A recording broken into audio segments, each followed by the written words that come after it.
Welcome to the Bristol Business Connection. The Bristol Business Connection is a production of the Bristol County Chamber of Commerce, Fall River Community Media, and of course our friends at Bristol Community College. Every month the Chamber of Commerce will interview guests about the issues impacting businesses right here in the Bristol County region. I'm Jennifer Lorenzo, the Communications Manager at the Bristol County Chamber of Commerce, and we have some special guests with us today. And I'll start off with Julie Bagliardi. I want to make sure I get it correct. Vice President of Corporate Giving and Community Relations at Bay Coast Bank. Hi. And of course, Missy Panchley, the Senior Property Manager at Karam Financial Group. Hi. And you also hold many titles because you're also both members of the Bristol County Chamber of Commerce Education Committee. Right. That's right. You've been on that. Well, you've been on that committee longer than I have. Well, we talked about that today on the phone, and then I talked about it with Jen when I got here, is that I did not come on. They didn't know what to put as a title because I wasn't on the school committee. I said, I've been on this committee longer than I was on the school committee. My membership on the education committee predated my term on the school committee, yeah. Absolutely. So we're here to talk about all the fun things we do on the education committee. One in particular is College Day coming up, and that's something that we're all very passionate about. But you kind of, Melissa, you've been kind of heading that up the last few years. Yeah. I have. This is our 5th College Day. It's always the first Friday in June. So I always, you know, if a principal will email back and be like, oh, I didn't know when it was going to be. It's the first Friday in June. Put that on your calendar. It's always. It never changes. Right, because we try to do it in a time when we know there's more field trips and field days, and time on learning is still important, but a little more laid back than it would be if we said College Day was in March, for instance. So, and it's grown. The first year it was really a Fall River initiative. We started off small, and then the year with the parochial schools, and then Westport got involved, and then Somerset got involved. Last year Swansea got involved. So now it really is a Bristol County, area event, which is really exciting. How many schools do we have? I didn't count them all up. Not every school in every community participates, but it has to be close to 40, I would say. That's good. And everyone kind of does something a little bit different. They don't have a standard that they're all following. Right. The first year it was a standard that we sort of gave them and they followed. But since then, everyone has different activities. Some do assemblies, some do things in their classroom. Sometimes it's based on the curriculum. A lot of times they'll have door decorating contests. The teachers will come in with their diplomas or with pennants from their schools. They'll talk to the students in their classroom about their college experience. They'll bring in speakers from a certain college or from a number of colleges or from different fields. I mean, it really runs the gamut, but pretty much most of the 90% of the schools in the area on June 1st will be doing something related to College Day. Yeah. And this is all kind of to help educate the young children, well, even the middle schools and things like that as well, about the possibility of furthering their education and starting to think about college at a young age. Yeah, I think that's a lot of what the Education Committee has been focused on recently, is keeping education a top-of-mind subject for this region. We feel it's really important. So College Day, which was already in existence before we did the Get on the Bus and all of that, is, I think, really an excellent example of getting kids at a young age where they might not be thinking about college to at least start to aspire to it. And so it's grown so much to have, all these different schools kind of do their take on it. Right. And this year, I think, is what's really nice is that, fingers crossed, we have a number of chamber volunteers that are going to be going out to these schools and kind of giving the message that the business community is behind education and that we really support what they're doing. Right, because I was going to add to what you were saying before about having the students aspire to college, and I think what we talked about back then was not only having students aspire to go to college, but having their parents aspire for them to go to college, having the community aspire for our students to go to college. So it's like everyone along, we want our teachers to aspire for our students to go to college. So it really is, trying to reach out to all of them and having them talk about College Day and what it means, and letting them know the business community is behind you, we believe in you, and we want you to go on to college after high school. Absolutely. So we're looking forward to that day. I think all of us are going to be heading out to a school that day, and some of the members of the board of directors on the chamber board of directors committee. So that's a lot of fun. Now I know something that ties into it. This year also we did something that we haven't ever done before, and that was take many of the 7th graders in the city of Fall River Yep. to college and have them experience a real college campus. So do you want to talk a little bit about Sure. that? So that's another project that came out of the Chamber Education Committee, where we had, I think it was Barbara Allard and Matt Roy from UMass Dartmouth saying, you know, one of the, and there's studies that show that a key influence on students in the early grades, if they have never thought about going to college, is to actually put them on a college campus. So they came up with a project called College Now, which was funded in part by the Chamber Foundation, to bring every 7th grade student in the city of Fall River to UMass Dartmouth. And what was really neat is they had these, I think it was about a 3-hour tour conducted by students. So these little kids were looking up to freshmen and sophomores in college and kind of figuring out what it's like to be in a dorm, what it's like to be in the cafeteria, you know, what's a robotics lab like. And Matt did some surveys pre tour and after tour, and the results were really dramatic. Amazing, yeah. That these kids who had really no interest, they really didn't think about college as being part of their future, were all excited about it. So we hope this year to take that to the next level. We're taking those now 8th graders to a program perhaps at BCC where we could include the parents, because as Missy said, you know, it isn't just getting the message to the kids. We were worried that they were coming home all excited about college and then going home to their parents, and their parents saying, oh, well, I don't know if we can afford it. So I think the next step of this process is to bring the parents in to kind of bring them to BCC, if you will, and kind of see, here are your options for how to fund college. There, it is affordable through early enrollment programs, through scholarships. This is how you can get your son or daughter to college. It's a long process to apply for college these days. You might want to start It in is. kindergarten. Yeah. But you brought up a Apply. good point that we Yeah. have never really talked about, but now that we're coming on high school graduation, college graduations, Right. you know, my husband's 2 cousins, my nephew, all of them have done college in 3 years because of classes at BCC while they were in high school, and because of AP classes when they were in high school.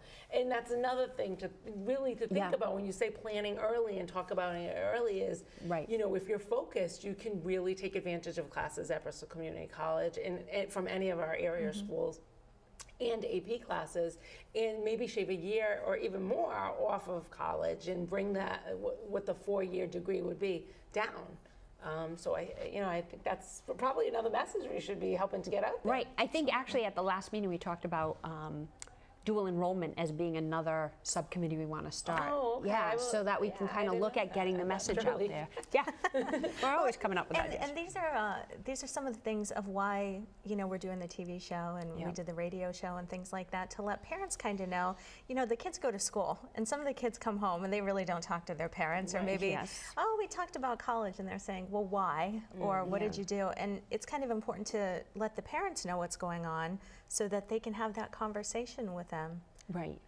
Yeah, I think Nick Christ, who chairs the education committee, his desire was to kind of create a movement where in the South Coast or the Bristol County region is known for valuing education. He feels very strongly that it's the primary economic driver for this region.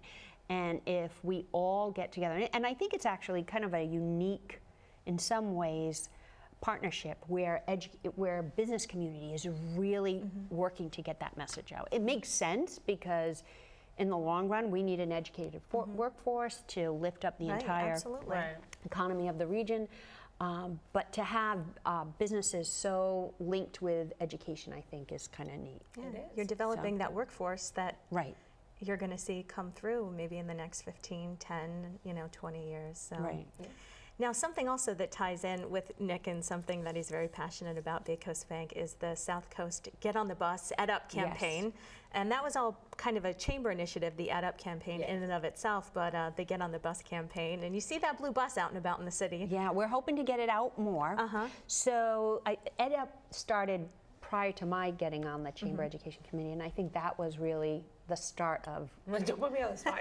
No, I know. No, but UMass came up with that, a number of different ideas, because they had done surveys with parents, with teachers, I think, and when we looked at what the responses were, UMass came up with some ideas, and Ed Up became really the name of the movement. Right. So then Bay Coast really said, that's where we need to focus our marketing attention in the next couple of years. We really feel it's important. So we came up with the Get on the Bus campaign, which is done in conjunction with Ed Up from the Chamber. And so we actually purchased a real short bus, and we took out the seats in it and redesigned it so that it looks like a classroom. And we've had it at a couple of different sites, but we're actually putting some resources for parents and kids. So there's iPads in there so kids can go in there and do these little apps that kind of talk about what do you want to be when you grow up. Here are some colleges that have those degrees. And for parents, there's a Schoology, I think, or something like the Schoology app that gives you some ideas of where to get scholarships so that your kids can afford to go to school. Right. So we're hoping that it becomes, in one respect, a mobile billboard that goes around so that people are always thinking about education, but also that it has some resources for families and kids. And it's also available if anybody's watching this and you can think of a large event coming up in our area. The bus would like to be part of it. Right. So today, as a matter of fact, I did get a call from the Children's Museum. So there's a couple of events that we'll be doing for kindergarten and for the summer, kind of the little kids going off. So they do the 1,000 books, I think, as a campaign. So we're going to try to have the bus there. We've also talked to the Fall River Public Schools about some of those lunch programs, those Arts in the Park, to perhaps have the bus there as well. So yeah, we really want to get it out there. That's a great idea. Yeah. Those are very well attended. I think Fall River Recreation works for some of the lunch programs. Right. So they do that in conjunction with the arts program. So Jackie Francisco kind of coordinates that. So we're hoping to get it out there a lot if we can. And then also tying in with that, we encourage everyone to share their stories about what education means to them. Yeah. And that's a big part if you're watching the Bay Coast commercials. And you see some other people on the education committee, Carmen Aguiar from BCC right here as well, too, sharing her story with her daughter. Yeah, so we did, it met with some mixed results.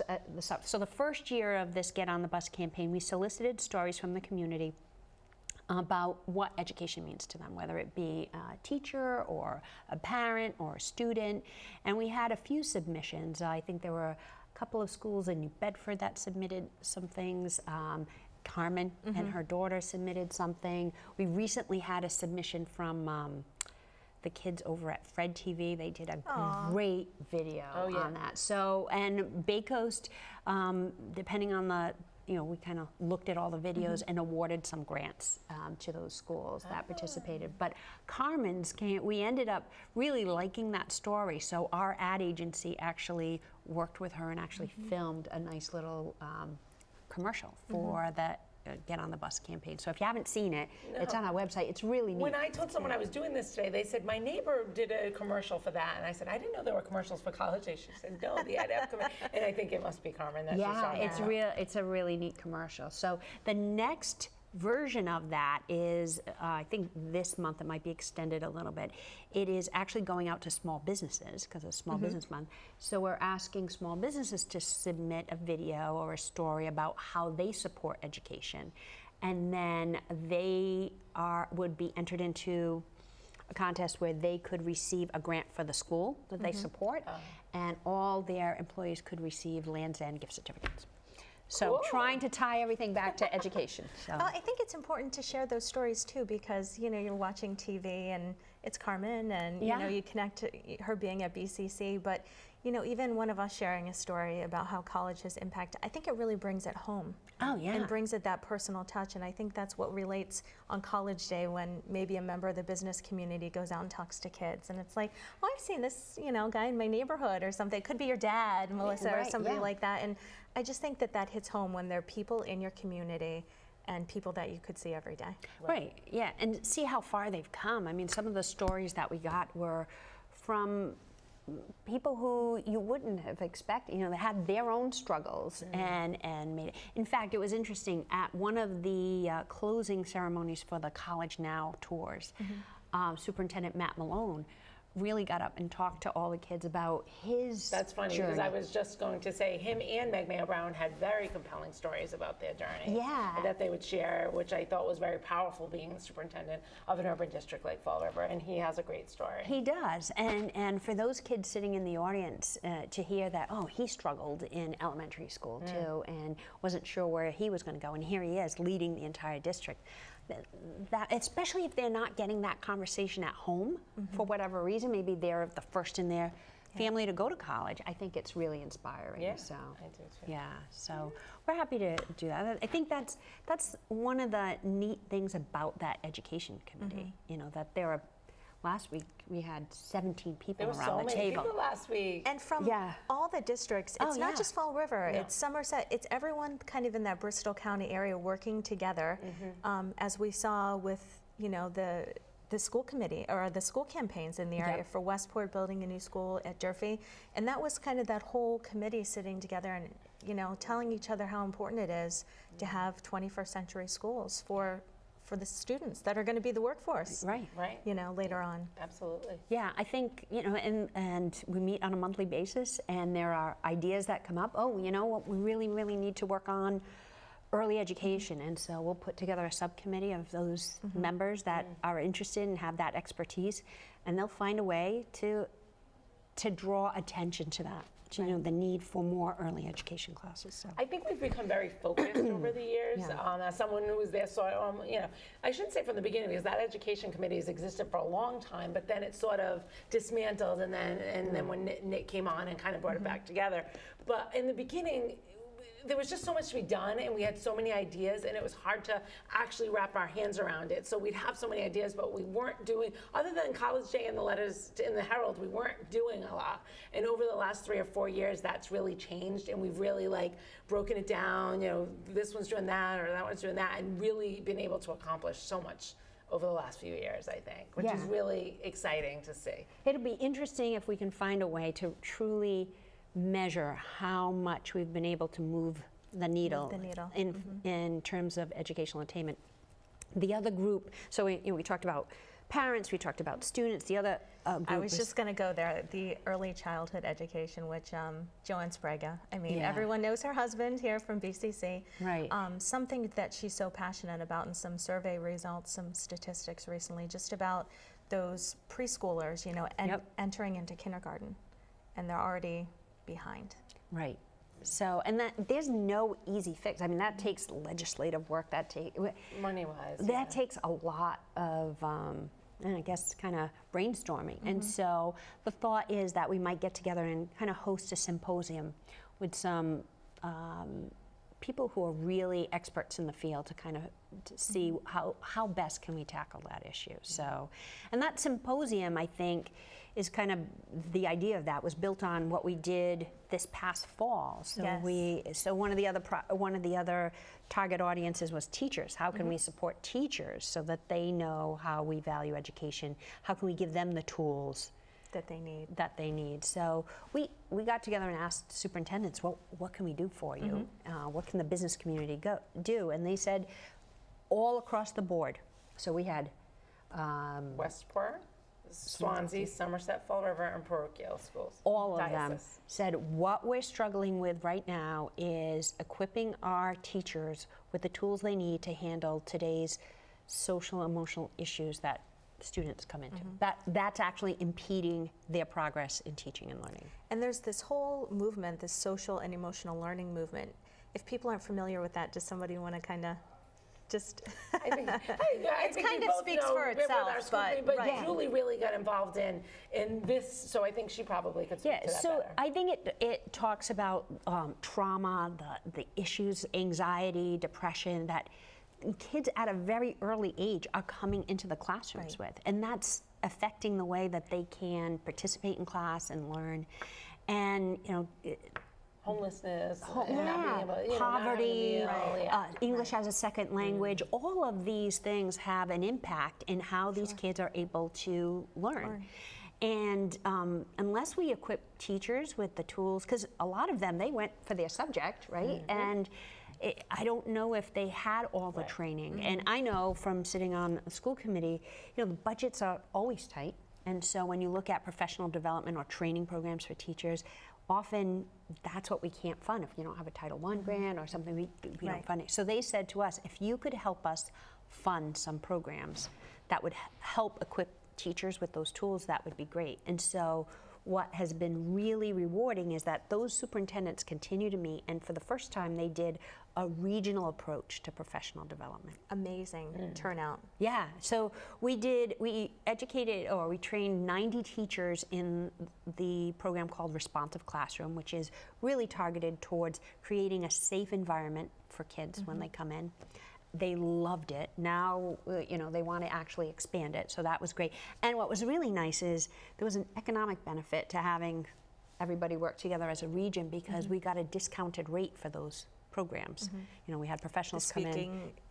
Part of it. So we did that, and that was in the summer, last summer. And then in the fall, October 28th, we did a summit where we had over 200 educators from across the region come in and attend 40 different workshops, all on social emotional learning. It's amazing. Yeah, it's been really good. So we're very excited to start the next phase of that. Hoping to do another summit in October, and also try to do some of those training programs in the summer too. I know I can't remember her name, that came for the summit. People were just Minahan. I just saw a tweet. I think Fall River's bringing her. Yeah, she's coming in. I saw that today. I'm like, that's the one they talked about. She's fantastic. She has a series of books that we actually gave to all the educators, but I think I had heard her once before, but she was very entertaining. So she gave the keynote address for all 200 attendees, and she was very informative, very entertaining. It was like a comedy routine plus very concrete tools that you can take and bring into your classroom. And I know some people want a repeat of that, but it would be nice to offer something different. So we'll have to so see. we already checked. She's not available for this one, but we're trying to get some other similar programs or speakers in. So sort of coming full circle though, like thinking about College Day, like you have to address these concerns, right? Because we can do College Day on June 1st, but if that child slept on the street last night or hasn't eaten in 24 hours or saw his mother getting abused or saw someone with a needle, like, are they processing College Day, right? So, I mean, there's certainly a number of students that we're getting to with College Day, but we really need to address those concerns to continue to push our aspirations for students to go to college, because some are just thinking about where they're going to sleep tonight. Exactly. I mean, to think about that, I mean, that really is the first step. That's why the push now on early education, because some kids are coming into the school district not having really read with their parents or knowing shapes or things like that. So you're right. The College Day is kind of the nice rah-rah kind of thing, but we really have to kind of try to make inroads in the other areas as well. And Joanne was on last month's episode of the program, and it's overwhelming to think that some children entering kindergarten, they haven't held a pair of scissors, they haven't cut paper, and not that technology's great, but you give a little kid a crayon or a marker and they're going to scribble and stuff, but some of them haven't even done that. They know how to swipe. You can get on the phone and the iPad, but gosh, I remember back in the day we still didn't have that stuff when I was younger, and you colored and you just went out and played in the dirt or played outside or rode your bike or use your imagination. But the Children's Museum is a great place for people to just take their children and let them play, learn, grow, and explore and all that good stuff. And but it's nice that we're focusing. We help the young population, the students at school. Talking about college, and then coming full circle with the parents and the teachers, and it's amazing to see what we've been able to do in the last couple of years. It really is. It really is. It's a multi-dimensional approach now that all the arms are out there. Everyone's working on all cylinders, and it's really exciting to see where this has come. Yeah. And I know we talk about.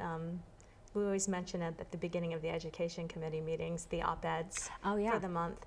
And, kind of following up with those, be it the radio or the TV or something like that. But those come out of the Education Committee. Yep. And you'll see one name, but you know, it's kind of a group effort coming up with the ideas And so behind many that. people have so much to say that we're constantly bumping ones down because, you know, in 1 month someone could be like, I'll do this, I'll do Right, that. And right. then we're like, all right, we'll have to move that one because we used to be begging, like, who's going to do April? I know. And now it's like an embarrassment of riches of the people that are sitting around the table, the wealth of knowledge, their passion, and what they want to share. I mean, and the variety of topics that they bring to the Right. table. So, I mean, it really is a monthly forum, like where we're brainstorming and saying, okay, we need to highlight this, I'll write this, how we're working on that.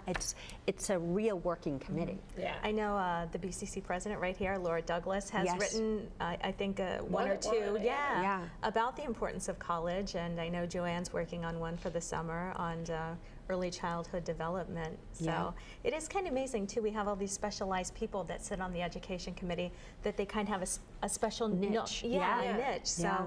even now we have some people from the YMCA. YMCA, so Rhonda Vergen is actually written about the summer slide or the importance was gonna of mention that, yep. programs that students can access. Some of them, a lot of them are free, that keep them engaged over the summer so they don't, and they call it the summer slide, so they don't fall behind in their academics. So and a lot of it is we know these things are, but parents don't. Right. So our struggle is how do we get it out there? How do we make sure that people know about Even it? like People Incorporated, they have a Yep. lot of summer programs where if you know, child development throughout the course of the summer, keep reading, Yep. keep doing some math problems. I Right. think we all experienced it probably. You're in the, Yeah. you know, you're fun in the sun in the summer, and then you go back to school and it's like, oh, I can't remember that, you know, Right. from last Yeah. year. So Right, yeah, and you know, that's on parents too to sort of make sure they're, you know, because usually I think most schools give that work, right, and you kind of need to be Yeah. on your kids and make sure they're staying on that. And they didn't have that back when I was No, they young. didn't, Didn't but have they that do summer now. work package. But a couple of No. my friends that have kids, they're always doing that. And it's Yeah. nice because it does help them through the summer. They're working on Yeah. a science project or Right.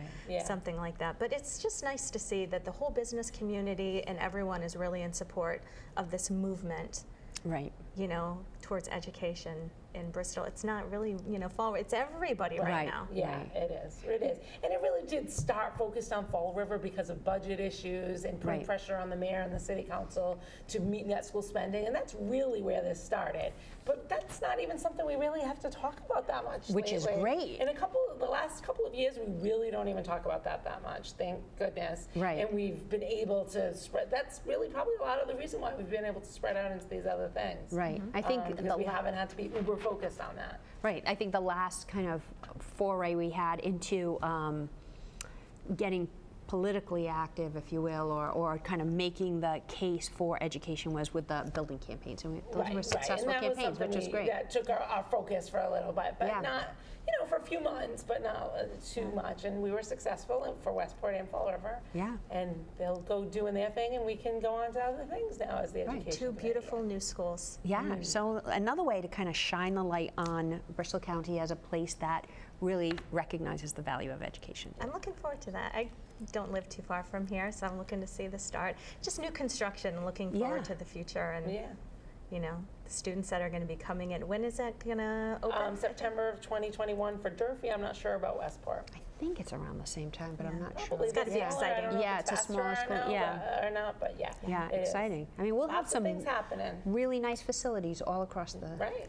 So if you want to learn more about the Education Committee and the EdUp campaign, we have a great website. Yep. So it's a jumper off of the Bristol County Chamber of Commerce website. That's bristolcountychamber.org. So see, the half an hour goes fast. We're already It did done. go fast. It did. So again, I want to make sure I get your titles right. Julie Bagliardi, Vice President of Corporate Giving and Community Relations at Bay Coast Bank, and Melissa Panchley, Senior Property Manager at Cairn Financial Group, and also both members of the Bristol County Chamber of Commerce Education Committee. So thank you both for being on the show today. Thank you for having us, Jen. Yeah. And we'll see you next month right here on the Bristol Business Connection.